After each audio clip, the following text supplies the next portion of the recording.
Hello नमस्कार, मैं doctor Rajneesh Kumar आप सभी का एक बार फिर से हार्दिक स्वागत करता हूं।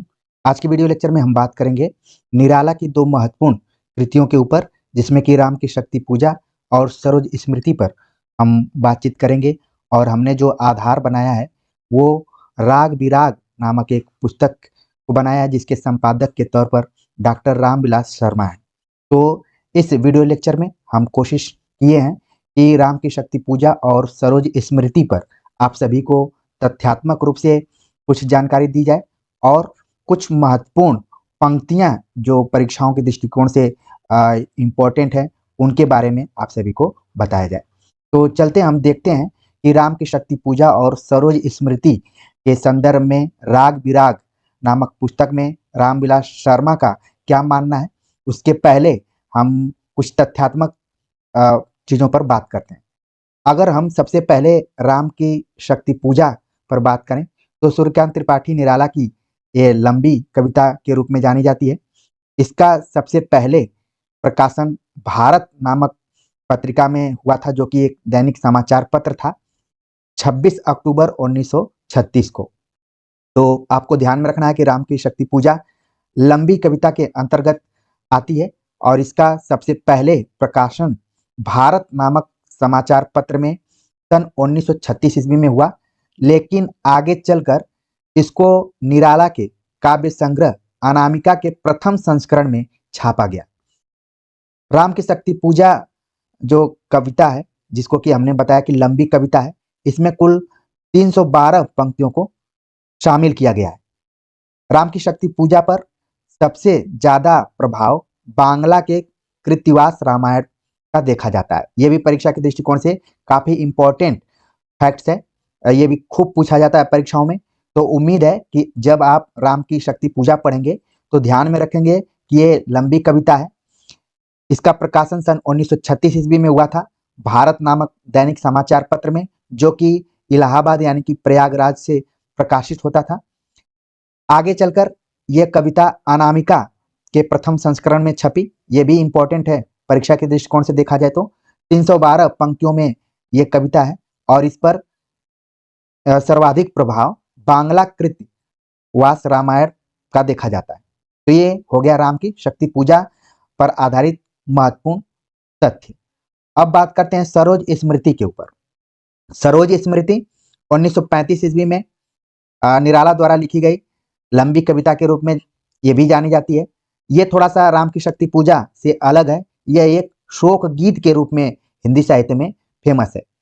निराला ने यह शोक गीत 1935 में अपनी पुत्री, जो कि 18 वर्षीय सरोज के निधन के बाद लिखा था। नाम में ही छिपा हुआ आप देख रहे हैं कि सरोज स्मृति, यानी कि अपनी पुत्री की याद में यह कविता सूर्यकांत त्रिपाठी निराला ने लिखा था। और उनकी पुत्री 18 वर्षीय सरोज बहुत कम उम्र में ही उसका निधन हो गया बीमारी की वजह से। तो ये शोक गीत के तौर पर हिंदी साहित्य में इसको जाना जाता है। सरोज स्मृति को भी अनामिका में ही संकलित किया गया है। सन 1938 में जब अनामिका का दूसरा संस्करण आया तब ये उसमें संकलित की गई है। तो आप देख रहे हैं कि राम की शक्ति पूजा और सरोज स्मृति दोनों का जो संकलन है वो अनामिका के अंतर्गत है। ठीक है, उनका जो काव्य संग्रह अनामिका है उसमें इन दोनों कविताओं को रखा गया है। सरोज स्मृति निराला की पुत्री के ऊपर है, जो कि शोक गीत के रूप में चर्चित है। लेकिन ये केवल शोक गीत के रूप में ही नहीं है, बल्कि इसमें निराला ने अपने समाज के प्रति आक्रोश और व्यंग को भी प्रकट किया है। आगे चलकर प्रख्यात आलोचक रामविलास शर्मा ने विलियम शेक्सपियर के किंग लियर से इसकी तुलना की है और लिखा है कि हिंदी में ही नहीं अंग्रेजी में भी ऐसे शोक गीत बहुत कम लिखे गए हैं, दुर्लभ ही हैं। तो हो सकता है कि परीक्षाओं में पूछा जा सकता है कि रामविलास शर्मा ने इस सरोज स्मृति की तुलना किस कवि से की है, यानी कि अगर विदेशी लेखक से बात की जाए तो विलियम शेक्सपियर से उन्होंने की और उसके किंग लेयर नामक रचना से की है। ठीक है, तो किंग लियर भी शोक गीत के तौर पर फेमस रहा है, उसी तरीके से सरोज स्मृति भी रहा है। इस प्रकार सरोज स्मृति हिंदी के सर्वश्रेष्ठ शोक गीतों में से एक मानी जाती है। तो उम्मीद है कि सूर्यकांत त्रिपाठी निराला की इन दोनों लंबी कविताओं के बारे में आप तथ्यात्मक रूप से जानकारी रख लिए होंगे। राम की शक्ति पूजा के बारे में मैंने बता दिया। सरोज स्मृति को भी आप ध्यान में रखिए कि जो मुख्य मुख्य तथ्य हैं कि 1935 में इसका प्रकाशन हुआ। 18 वर्षीय सरोज के निधन के उपरांत निराला ने लिखा था इसको। इसका आगे चलकर संकलन किया गया अनामिका में, जो कि दूसरा संस्करण आया हुआ था, और इसकी तुलना रामविलास शर्मा ने विलियम शेक्सपियर के किंग लियर से किया है।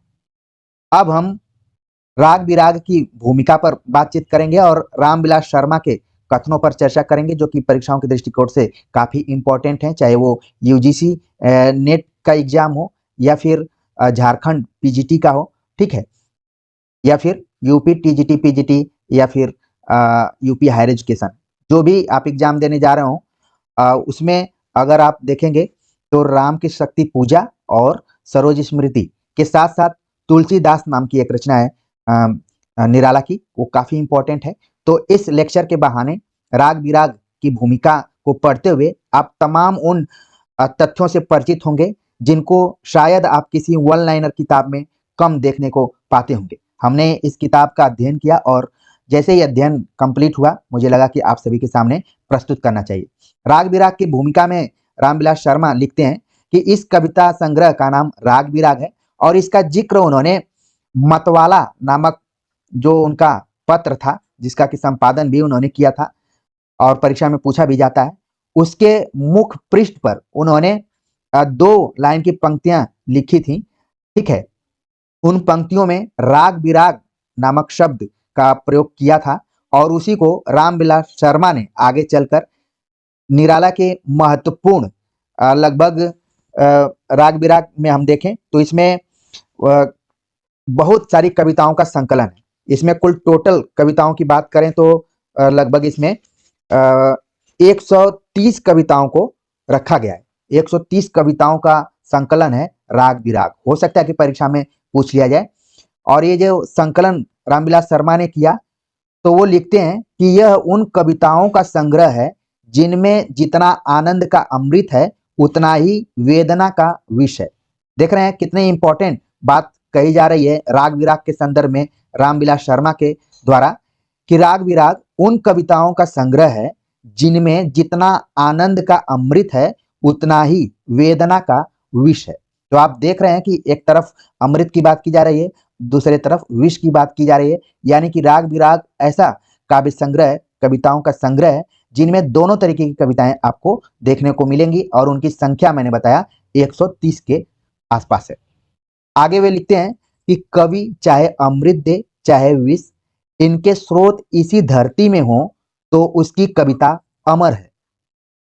जितने भी कवि इस धरती से जुड़े हुए हैं, यानी कि लोक मानस से जुड़े हुए हैं, लोक जीवन को आधार बनाया है, वो कवि जनमानस में अपनी जगह बनाए हैं, लोगों के दिल में बसे हैं।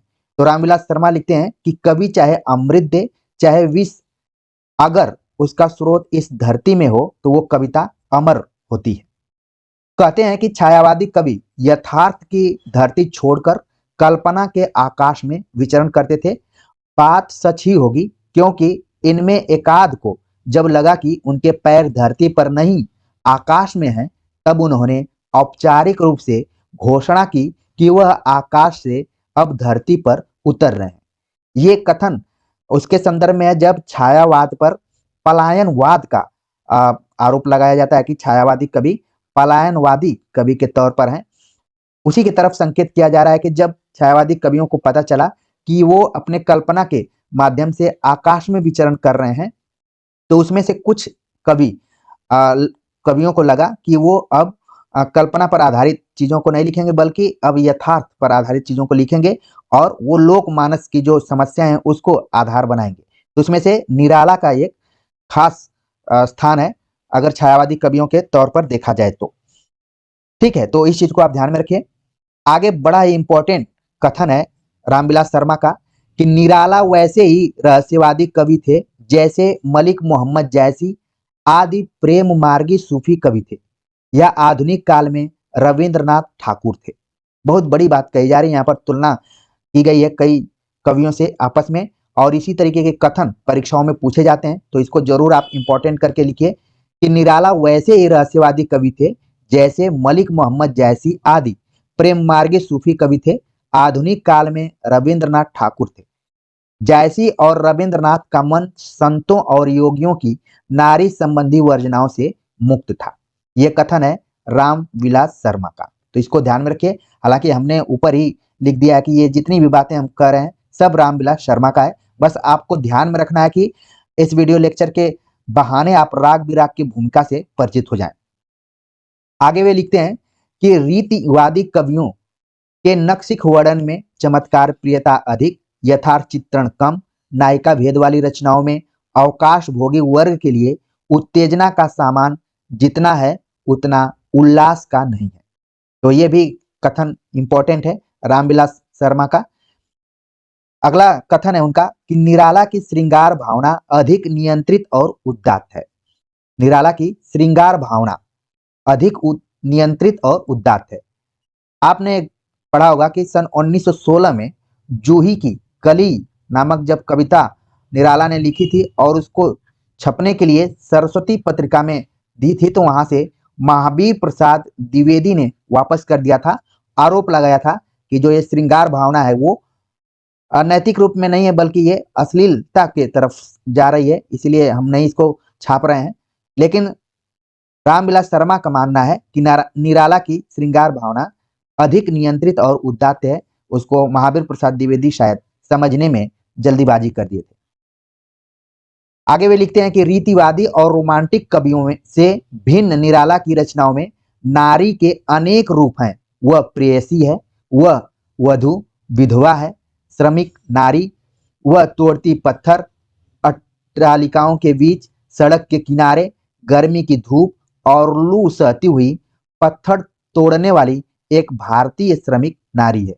अगर बात करें तो निराला जिन्होंने रीतिवादी और रोमांटिक कवियों से अलग तरीके की कविताएं लिखी और अगर नारी को केंद्र में रखा तो उनकी जो नारी है, स्त्री है, वो अनेक रूप धारण की है। वह प्रेयसी के रूप में है, वधु के रूप में है, विधवा के रूप में है, श्रमिक नारी के रूप में है, वो अट्टालिकाओं के बीच पत्थर को तोड़ते हुए नजर आती है, सड़क के किनारे गर्मी की धूप और लू सहती हुई नजर आती है और एक श्रमिक नारी की तरह होती है।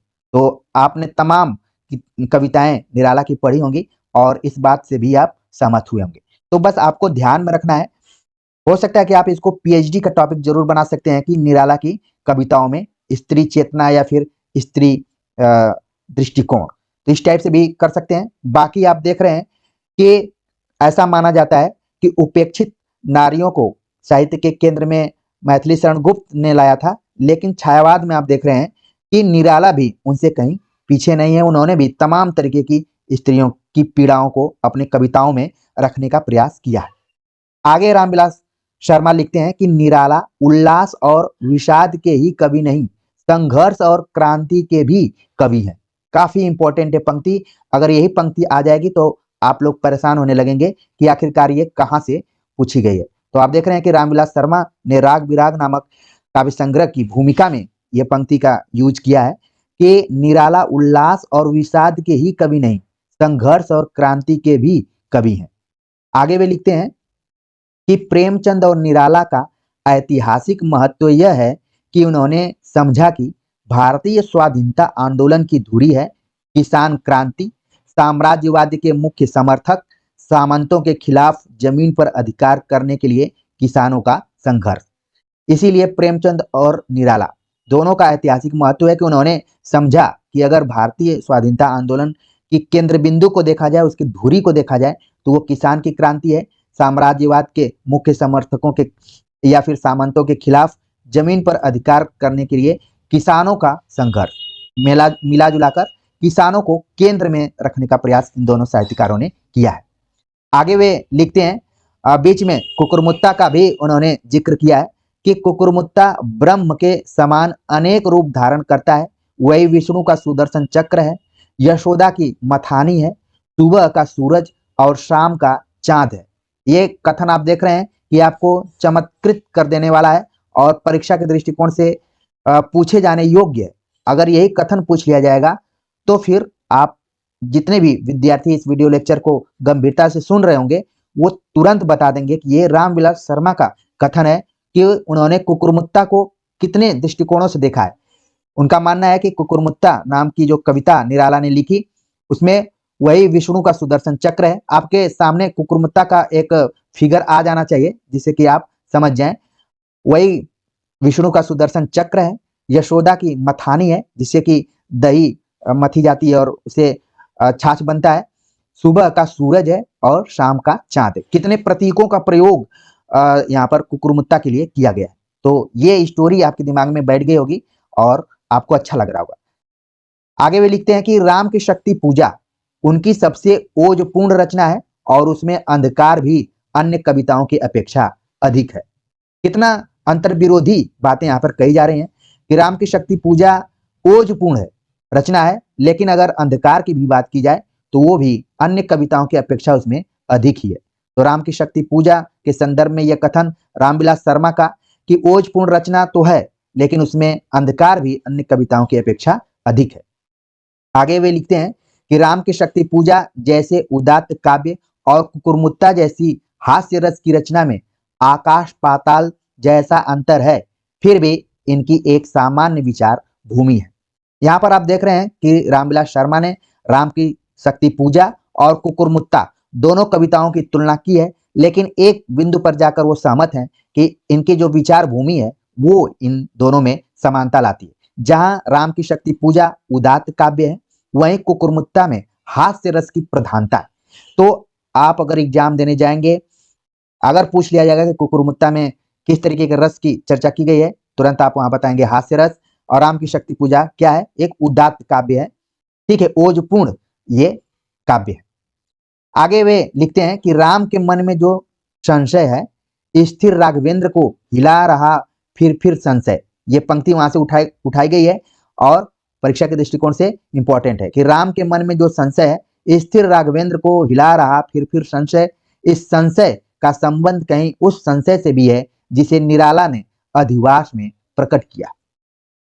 आगे वे लिखते हैं कि निराला का स्वर एक संघर्षरत योद्धा का स्वर है जिसके हृदय में लांछना की आग धधक रही है, किंतु जिसे अपनी शक्ति का भरोसा है, अपने विजयी होने का विश्वास है। इस पंक्ति से आप सभी को भी मोटिवेशन प्राप्त करने की जरूरत है क्योंकि आप भी इस परीक्षा में एक संघर्षरत योद्धा की तरह ही हैं और बार बार अपनी मेहनत के माध्यम से, अपनी शक्ति के माध्यम से आप सभी के अंदर एक भरोसा जागृत होता है कि कभी न कभी आप इस परीक्षा में सफल होंगे और अपनी मंजिल को पाएंगे। तो निराला के बारे में रामविलास शर्मा लिखते हैं कि निराला का स्वर यानी कि कविता का जो स्वर है संघर्षरत योद्धा का स्वर उसमें दिखाई पड़ता है। हृदय में लांछना की आग धधक रही है, किंतु जिसे अपनी शक्ति का भरोसा है, अपने विजयी होने का विश्वास है। आगे बहुत ही छोटा वाक्य है लेकिन काफी खतरनाक वाक्य है ये परीक्षा के दृष्टिकोण से। आप देखेंगे कि लिखते हैं कि निराला गीत रचते हैं, कविता में भाषण भी करते हैं।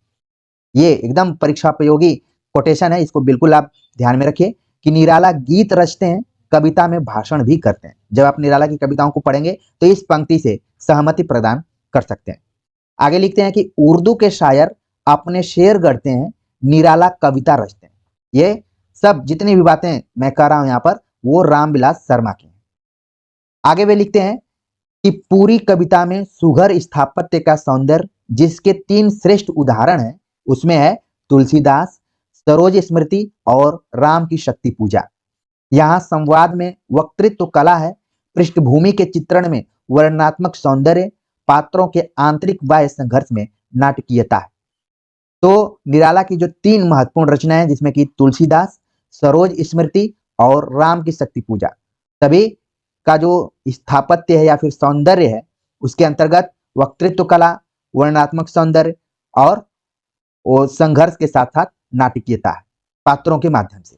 तो इन तीनों कविताओं को आप परीक्षा से पहले जरूर अपने ध्यान में रखिए कि कब किसका प्रकाशन हुआ है, उससे महत्वपूर्ण तथ्य कौन कौन से हैं, उसकी विषय वस्तु क्या है, या फिर राग विराग की भूमिका में इसके संदर्भ में क्या क्या बातें कही गई हैं। उम्मीद है कि धीरे धीरे आपके दिमाग में ये स्टोरी के रूप में बातें बैठ रही होंगी। आपको अच्छा लग रहा होगा कि आप जो भी समय दे रहे हैं आपको कुछ न कुछ मिल रहा है। आगे रामविलास शर्मा लिखते हैं कि सरोज स्मृति में ऐसी मुक्ति कवि के लिए संभव नहीं है।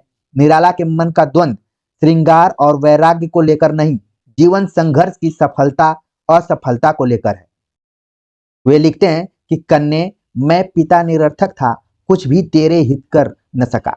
तो सरोज स्मृति से ये पंक्तियां उठाई गई हैं और यहाँ पर बताया जा रहा है कि निराला के मन का जो द्वंद है वो श्रृंगार और वैराग्य को लेकर नहीं है, बल्कि जीवन संघर्ष में उन्होंने जो सफलता असफलता हासिल की उसको लेकर भी उनके मन में द्वंद चलता रहता है।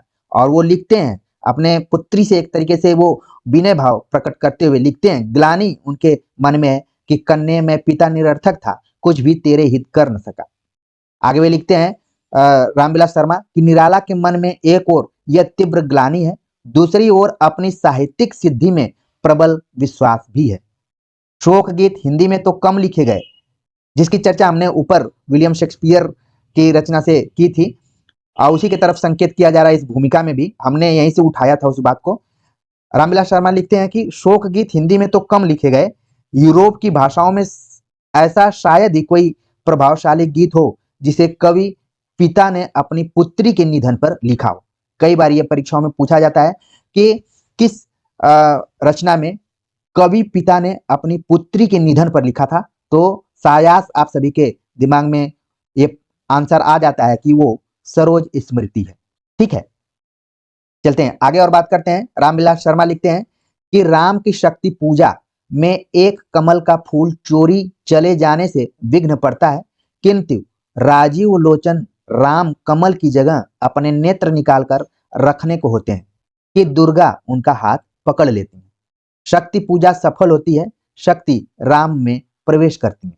जब भी आप राम की शक्ति पूजा पढ़ेंगे तो ये जो प्रसंग है वो आपके सामने से गुजरेगा। ठीक है, आगे रामविलास शर्मा लिखते हैं कि पुत्री से वियुक्त पिता को न तुलसीदास का ज्ञान धैर्य बधा सकता है, न राम की शक्ति पूजा। निराला को अपना समस्त कवि जीवन व्यर्थ लगता है, जिसकी परिणति है सरोज का निधन। वह स्वयं शाप देते हुए कहते हैं, हो इसी कर्म पर वज्रपात यदि धर्म रहे नत सदा माथ इस पथ पर, मेरे कार्य सकल हों भ्रष्ट शीत के से शतदल कन्ये, गत कर्मों का अर्पण कर करता मैं तेरा तर्पण। एक तरीके से यहाँ पर निराला के जीवन संघर्ष और उनकी जो असहायता है कि वो तमाम कोशिशों के बाद भी अपनी पुत्री को नहीं बचा पाते हैं और क्रुद्ध होकर ग्लानि भाव अपने अंदर लाते हुए खुद को वो श्राप देते हैं कि गत कर्मों का अर्पण कर करता मैं तेरा तर्पण। आगे रामविलास शर्मा लिखते हैं कि सरोज स्मृति से निराला का आधा दुख सरोज की मृत्यु के कारण है, आधा उनके अपने संघर्षों का। जैसा कि मैंने भी बताया था, उन्होंने जो लिखा था कि दुख ही जीवन की कथा रही, क्या कहूं आज जो नहीं कही। ये पंक्ति न जाने कितनी बार परीक्षाओं में पूछी जा चुकी है और पिछले ईयर्स के क्वेश्चन पेपर को आप सभी लोगों ने अगर हल किया होगा तो ये पंक्ति से आप जरूर गुजरे होंगे। तो ये यहीं से उठाई गई है, दुख ही जीवन की कथा रही, क्या कहूं आज जो नहीं कही। ये सरोज स्मृति के बाद निराला काफी व्यथित हैं और इस पंक्ति को कहने के लिए मजबूर है। वह दुख की कथा सरोज के जन्म से पहले शुरू हुई थी और सरोज की मृत्यु बहुत दिन तक चलती रही उसके बाद भी। उसी की एक कड़ी है राम की शक्ति पूजा।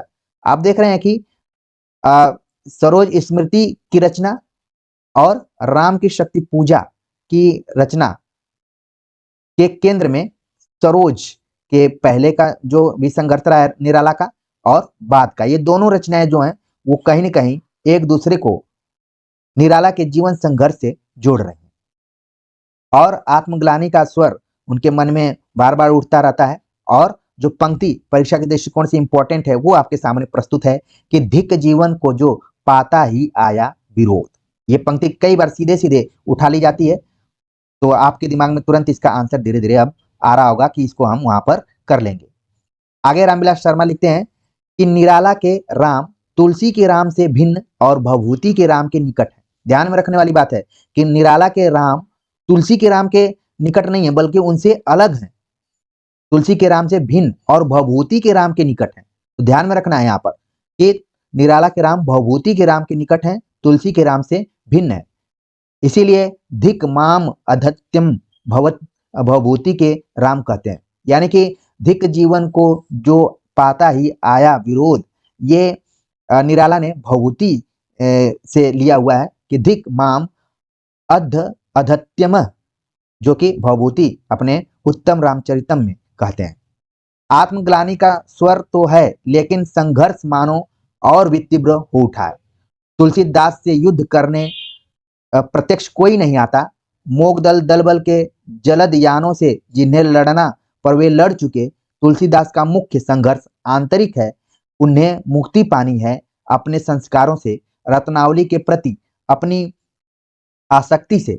सरोज स्मृति में शत्रुदल बिखरा हुआ है, बैसवाड़े के विप्र वर्ग से लेकर संपादकों प्रकाशकों तक। जब आप सरोज स्मृति पढ़ेंगे तो जो ये पंक्तियां आप सभी के कानों में गूंज रही हैं, वहां पर आपके दिमाग में तुरंत आ जाएंगे कि ये किस संदर्भ में कही जा रही है। जब आप सरोज स्मृति पढ़ेंगे, शुरुआत में हमने बताया कि सरोज के निधन के बाद निराला ने इस कविता को लिखा था, और केवल सरोज के बारे में ही नहीं लिखा, बल्कि अपने समाज को भी उन्होंने ध्यान में रखा है कि जो बैसवाड़ा जो इनका संबंध रहा। हालांकि निराला कोलकाता में ज्यादा समय उन्होंने उधर बिताया था, लेकिन इनका जन्म बैसवाड़े में हुआ था। ठीक है, वहाँ का जो विप्र वर्ग है, जो ब्राह्मण समुदाय है, एक तरीके से निराला को काफी परेशान किया था और उनको अपने समाज से बाहर करने की भी प्रयास उन्होंने किया था। यहाँ तक कि संपादकों और प्रकाशकों सबका जिक्र उन्होंने अपने सरोज स्मृति में किया है। पढ़ेंगे तो और चीजें क्लियर होंगी आपको। आगे रामविलास शर्मा लिखते हैं कि निराला के दुख क्लेश के लिए जहां यह परिवेश उत्तरदायी है, वहां कोई अदृश्य नियत भी मानो उनकी विजय को पराजय में बदल देती है। कुंडली में 2 विवाह लिखे थे, कन्या ने वह कुंडली फाड़ दी। जब भी आप राम की सरोज स्मृति पढ़ेंगे तो सारे प्रसंग आपको वहां पर मिलेंगे। निराला ने भाग्य की ओर देखा, खंडित करने को भाग्य, अंक देखा भविष्य के प्रति अशंक। ये पंक्ति भी सरोज स्मृति से ली गई है। निराला का यही भाग्य विरोधी मन कविता के अंत में कहता है, हो इसी कर्म पर वज्रपात यदि धर्म। आगे और भी पंक्तियां हैं। यहाँ धर्म का अर्थ है भाग्य, ऐसा भाग्य जिसे निराला की उग्र दृष्टि खंडित नहीं कर सकती। मुझ भाग्यहीन की तू संबल, ये भी पंक्ति है सरोज स्मृति से ली गई है, कि उसी नियतिवाद की ओर संकेत है। ठीक है, तो यहाँ पर निराला को एक तरीके से नियतिवादी रूप में भी देखने का प्रयास है, क्योंकि जब व्यक्ति दुख दर्द में होता है तो वो बार बार अपने नियति, अपने भाग्य को कोसता रहता है।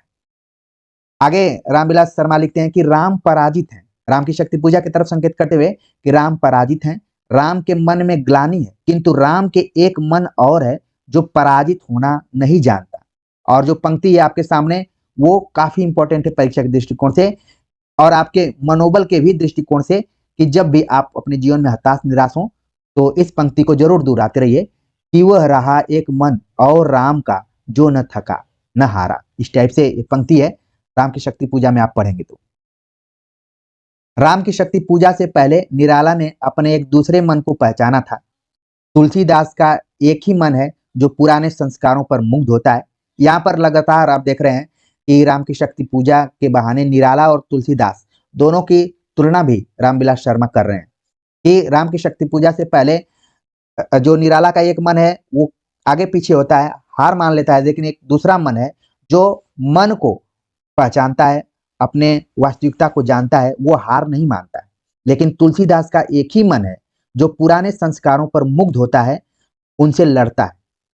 सरोज स्मृति के निराला का एक ही मन है जो गर्व करता है कि ज्योतिष तरणा के चरणों में रहकर उसने प्रकाश देखा है, स्वयं को निरर्थक पिता होने के लिए धिक्कारता है और अंत में अपने गत कर्मों से कन्या का तर्पण करता है।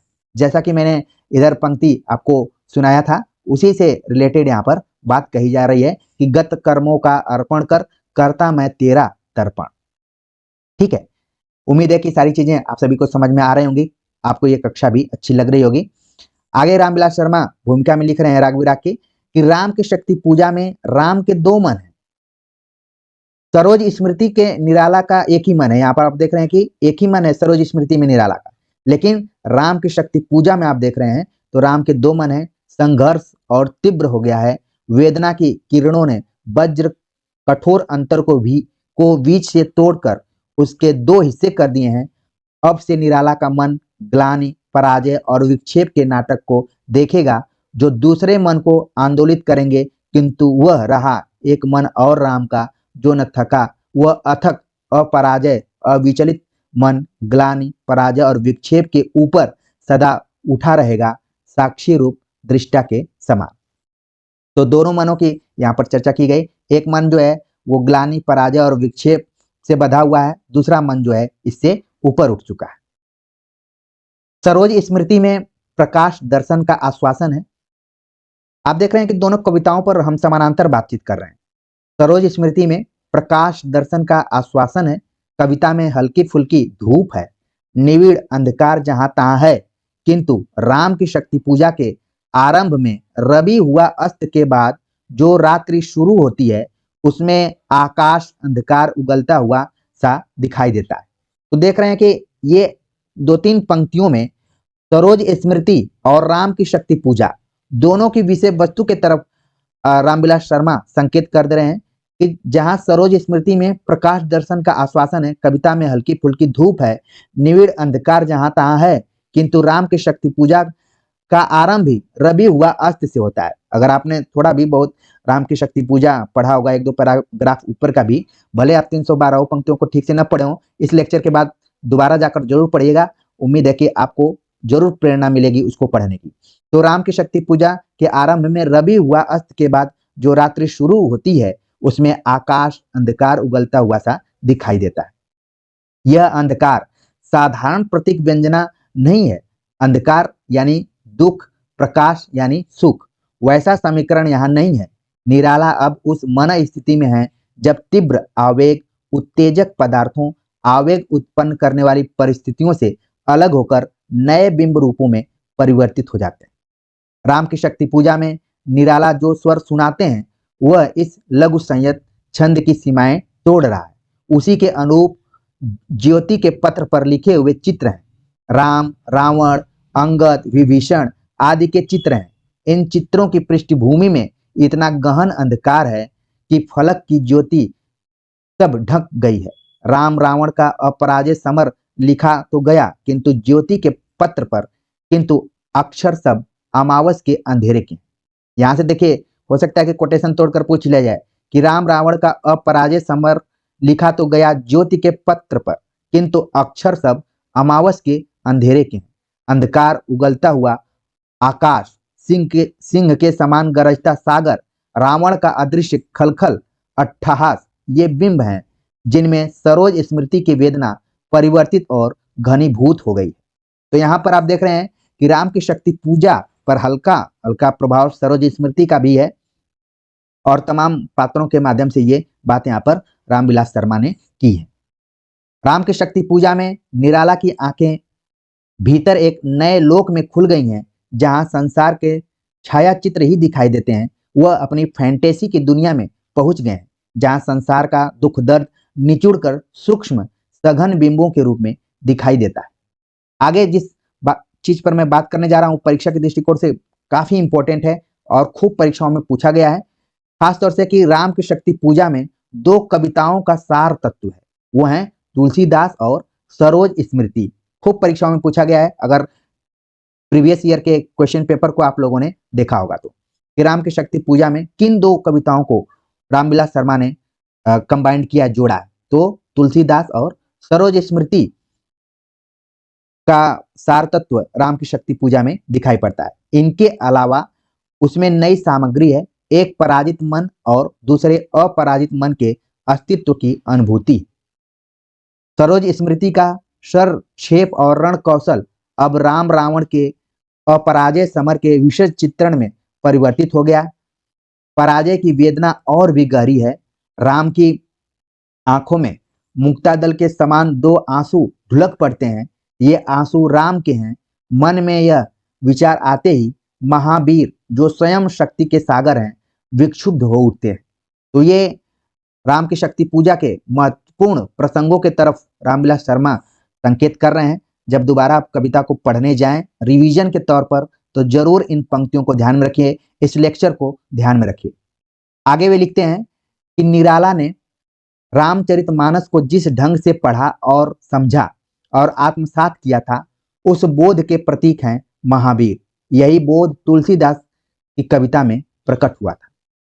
तुलसीदास भक्त हैं, ज्ञानी भी, उनके संस्कार सब जागते हैं, तब उसमें अपार शक्ति आ जाती है।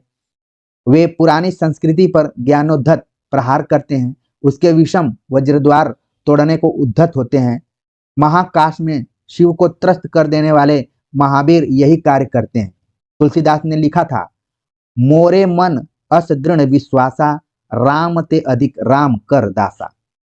इसी चीज को निराला ने भी लिखा और उन्होंने लिखा कि अर्चना राम की मूर्तिमान अक्षय शरीर। तो इस पंक्ति को भी ध्यान में रखिए। आगे लिखते हैं कि एक बार राम भले ही विचलित हो जाएं, किंतु वह जिसे न सीता चाहिए न अयोध्या, राम की अर्चना का वह जीवंत रूप विचलित नहीं हो सकता। इस तरह तुलसीदास का सार तत्व राम की शक्ति पूजा में है। निराला साधक है, पूजक नहीं। ये भी इतना छोटा वाक्य हो सकता है कि पूछ लिया जाए कि ये किसका कथन है, कि निराला साधक है, पूजक नहीं। तुरंत आपके दिमाग में आना चाहिए कि ये रामविलास शर्मा का है। साधना रणभूमि से अलग एकांत ध्यान करने में नहीं है, रणभूमि में शत्रु से जूझते हुए ही साधना संभव है। बहुत बड़ी बातें कही जा रही है और इसको भी आप सभी को मोटिवेशन के तौर पर लेना चाहिए कि निराला साधक हैं, पूजक नहीं। भले उनकी रचना का नाम राम की शक्ति पूजा है, लेकिन वो एक तरीके से साधना के तौर पर इसको लिया जा रहा है। और साधना रणभूमि से अलग एकांत ध्यान करने में नहीं, बल्कि रणभूमि में शत्रु से जूझते हुए ही साधना संभव है। पूजा आरंभ होने से पहले, यानी कि राम की शक्ति पूजा आरंभ होने से पहले चित्रफलक पात्रों से भरा हुआ है। राम का स्वतः संभाषण, महावीर का आत्मचिंतन, विभीषण, जाम्बवान आदि के संवाद जैसे सशक्त और नाटकीय हैं, वैसे कविता के अंतिम अंश में कुछ नहीं। यानी कि जैसी शुरुआत होती है वैसा इसका जो अंतिम अंश है उतना शुरुआत की तरह नहीं है। आगे वे लिखते हैं कि अंधकार उगलते हुए आकाश की तुलना में राम को जो शक्ति प्राप्त होती है वह प्रकाश की क्षीण रेखा के समान है। कविता की छोटी पंक्तियों में, काफी इंपॉर्टेंट पंक्ति में पढ़ने जा रहा हूं, कविता की छोटी पंक्तियों में सरोज स्मृति के स्वर गूंजते हैं, तो बड़ी पंक्तियों में राम की शक्ति पूजा के।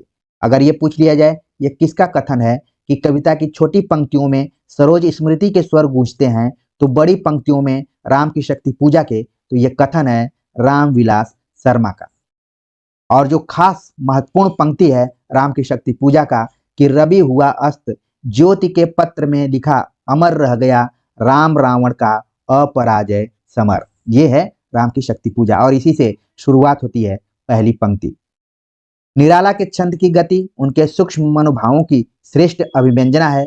सरोज स्मृति और राम की शक्ति पूजा का समुद्र मंथन यहाँ संयत अपेक्षाकृत शांत हो गया है। राम का प्रतीक हटाकर निराला स्वयं उपल प्रहार सहते फिर भी कविता रचते रहने को तैयार होते हैं। तो ये आज के वीडियो लेक्चर में हमने आपके सामने प्रस्तुत करने का प्रयास किया राम की शक्ति पूजा और सरोज स्मृति से संबंधित कुछ परीक्षापयोगी तथ्यों को। इसके बाद राग विराग जो कि संपादक हैं रामविलास शर्मा, उसकी भूमिका और उसमें से प्रमुख जो कथन थे जो कि परीक्षा के दृष्टिकोण से महत्वपूर्ण हो सकते हैं, उनको हमने आप सभी के सामने प्रस्तुत किया है। उम्मीद है कि आप सभी को अच्छा लगा होगा। कमेंट्स कर जरूर बताइएगा, ठीक है। और जो भी विद्यार्थी अभी इस चैनल से नए जुड़े हैं और सब्सक्राइब करने के बारे में सोच रहे हैं, तो उनसे करबद्ध निवेदन है कि वो इस चैनल से जुड़ जाएं, सब्सक्राइब कर लें और अपने दोस्तों को भी इसके बारे में बताएं। क्योंकि मैं देख रहा हूं कि बहुत सारे चैनल मुझसे पीछे काम करना शुरू किए थे, लेकिन वो धीरे धीरे काफ़ी आगे निकल गए हैं। तो एजुकेशन के क्षेत्र में थोड़े से गंभीर विद्यार्थियों की ज़रूरत होती है। हालांकि ये इंटरटेनमेंट का चैनल होता तो शायद बहुत आगे निकल गया होता, लेकिन मुझे विश्वास है अपने कंटेंट के ऊपर, अपने पढ़ाने की शैली के ऊपर कि देर ही सही लोग जुड़ने का प्रयास करेंगे। तो मैं इसी उम्मीद के साथ आप सभी के सामने प्रस्तुत होता रहता हूं और आप सभी से ही एक तरीके से मोटिवेट भी होता हूँ। तो उम्मीद करता हूँ कि आप लोग ज़्यादा से ज़्यादा जुड़ते रहेंगे। मिलते हैं एक नए टॉपिक के साथ, तब तक के लिए नमस्कार।